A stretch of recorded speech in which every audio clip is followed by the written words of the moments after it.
Il y a de cela bien des années, tout en haut de ces murailles de la jungle urbaine de Québec, au Canada, vivait une des plus grandes colonies de punks d'Amérique. Depuis la fin des années 90, il y en a de moins en moins. La longue migration qui les caractérise, comme chez certains oiseaux, les ont menés à se concentrer en masse sur l'île puante de Montréal, jungle plus vaste dont les territoires regorgeants de richesses abritent plus d'1 million de diverses créatures. Quelle que soit la région qu'il a choisie pour nicher, le punk d'Amérique est mué par plusieurs instincts, dont celui de la reproduction et du rock'n'roll. En des endroits encore viables, on a retrouvé les vestiges d'une civilisation ancienne, une colonie jadis florissante. Qu'en reste-t-il aujourd'hui? Et comment le punk d'Amérique œuvre-t-il pour maintenir sa lignée et l'avenir de son espèce?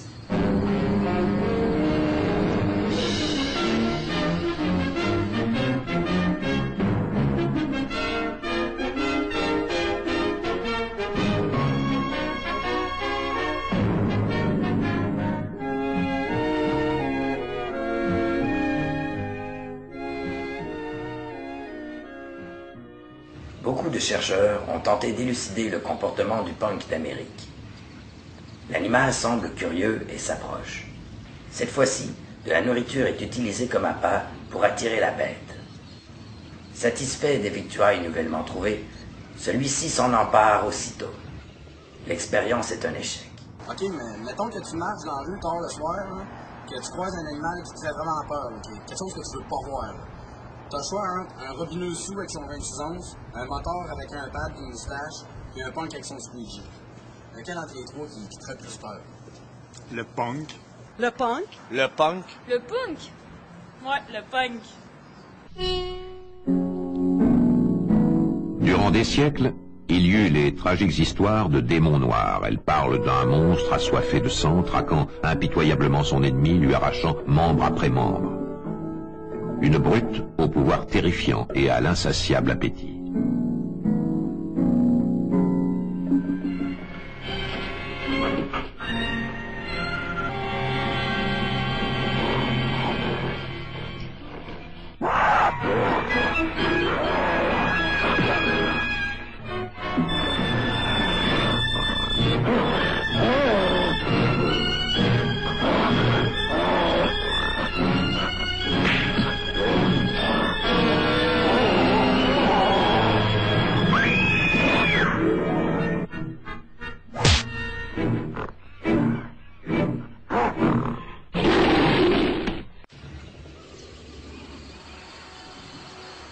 La période de la mue finit de s'opérer.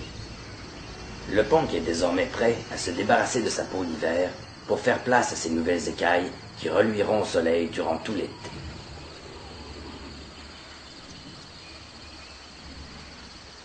Le punk d'Amérique, avec sa collerette d'écailles et sa crête hérissée, a un système de défense qui effraie la plupart des autres animaux. D'un système organique plus perfectionné que ses cousins ovipares, les écailles du punk d'Amérique, plus particulièrement, servent de régulateurs thermiques. En polarisant la lumière du soleil en chaleur, il augmente la température des autres couches de sa peau. La saison chaude a commencé. Au renouvellement des cycles perpétuels de la jungle urbaine, s'est ajouté le punk d'Amérique, qui vient d'amorcer son mouvement migratoire. Depuis d'innombrables lunes, il est resté terri en ermite au fond de sa tanière, épuisant ses provisions pour maintenir ses réserves de graisse. Pouvant parcourir d'impressionnantes distances, le punk d'Amérique est un des derniers mammifères cloutés à migrer pour assurer sa survie. Après de nombreuses escales en différents points d'eau de pétrole et de dépanneurs, il arrive bientôt à regagner la jungle qu'il a vu grandir. Il revient à la recherche de squats et de lieux décrépits à investir en tant que nouveau-né. La jungle de la ville canadienne l'amène en des endroits qui lui assureront nourriture, chasse et aventure. Ce long périple lui est nécessaire afin de se rendre rejoindre ses semblables qui, comme lui, ont migré depuis le début de la saison. Avec les années, des espèces différentes de punks se sont raréfiées, et seuls restent encore aujourd'hui quelques survivants. En Amérique, on compte encore plusieurs de leurs colonies qui s'étendent le long des côtes est et ouest du continent. Principalement regroupés en meutes de plusieurs individus, il n'est pas rare de voir certains spécimens plus solitaires. Le punk d'Amérique doit user de patience et de goût. La faune de la jungle urbaine aura tôt fait de lui fournir une proie.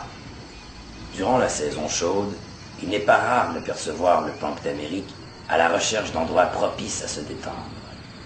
La richesse culturelle des jungles urbaines est très variée et on peut observer bon nombre d'espèces à l'état sauvage. L'environnement s'y prête merveilleusement, si bien que les curieux du monde entier peuvent venir admirer l'animal dans son habitat naturel, comme le montre ici ce vidéo amateur filmé par des touristes américains du Connecticut. Look at the rack on that. God damn. The family of them. Scare him away. Wait till he gets in range. There you go. Check out, check out. Oh, come on, baby. That is a beautiful buck. That is a monster creature right there. L'arrivée du printemps annonce la saison des amours et de l'accouplement. Depuis un certain temps, le punk d'Amérique s'affaire à trouver une partenaire. Usant de plusieurs manœuvres de séduction pour parvenir à ses fins, le punk d'Amérique ne lésine pas devant la femelle pour lui témoigner son intérêt. Le succès chez une partenaire peut dépendre de peu de choses, et le couple tout juste formé donnera bientôt naissance à une nouvelle génération de punk d'Amérique. Choisir un bon emplacement pour le nid et élever les petits deviendra bientôt une priorité pour le couple. Pour l'instant, la survie de l'espèce semble se définir entre la reproduction, l'alcool et l'instinct du rock'n'roll, éléments majeurs faisant du punk d'Amérique l'animal de mythe et de légende, un être qui ne cessera jamais de nous surprendre et de nous fasciner.